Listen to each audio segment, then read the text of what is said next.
Steve Kent on line 2. Hello.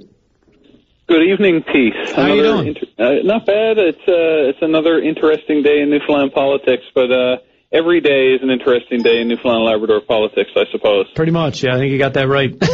Yeah. So given it's the big news story of the day, I wanted to call and offer a few thoughts on Tom Osborne's departure from our caucus. Okay. I'm certainly surprised that he made the moves and some of the comments he made today. I'm not terribly surprised that he's leaving. As he said himself today, it's been known that he hasn't been overly engaged for the past while and hasn't been an active member of our caucus team. But he did run under our banner less than 12 months ago. Mm-hmm. And I think it's important to remind the people of the province that the people of the province did indeed give our premier and give our government a mandate, and they supported the direction that we continue to take the province in.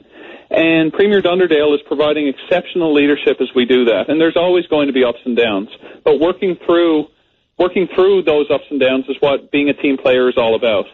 So some of the statements... there's two ways to look at team player, though. Mr. Kent, object to a particular bill that the government is bringing in pretty much out of the blue. That Bill 29, there was no talk of that in the last election. How can Tom say that Bill 29 was his big issue when he stood in the House of Assembly weeks ago, Pete, and voted for it? If he had an issue at the time, he certainly should have said so. But he did stand and vote for Bill 29 with the other members of our caucus. That is true, and he probably, if this is going to happen in any event, wonders why, if it might have been better to do it back then. But he clearly says that, he didn't believe in it, didn't want to support it, felt he was forced to do so, and was never comfortable with it, and suggests also that his constituents had an awful lot of doubts about it as well that were relayed to him. Well, it's certainly all very interesting, but I can assure you that within our caucus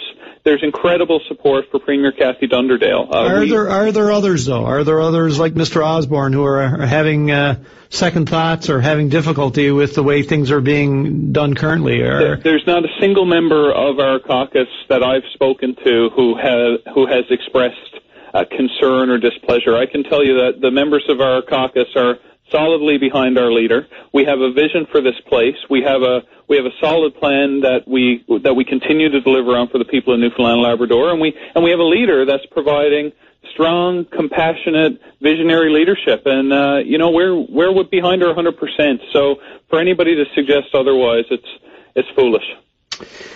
Interesting. Sources tell us that there are other grumblings going on there, and of course we have no way of knowing how deep they are, how widespread they are, but clearly the indication is building that there's there are other people who are perhaps not dissatisfied to the same degree, but that are asking questions.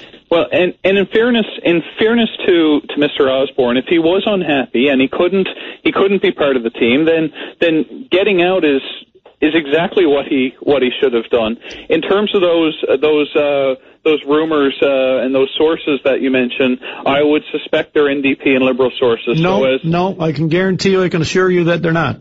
Well, I'd encourage them to speak up, because I can tell you the people in our caucus are solidly behind our leader. They're solidly behind our party, and we're very committed to carrying forth the vision that we have for this province.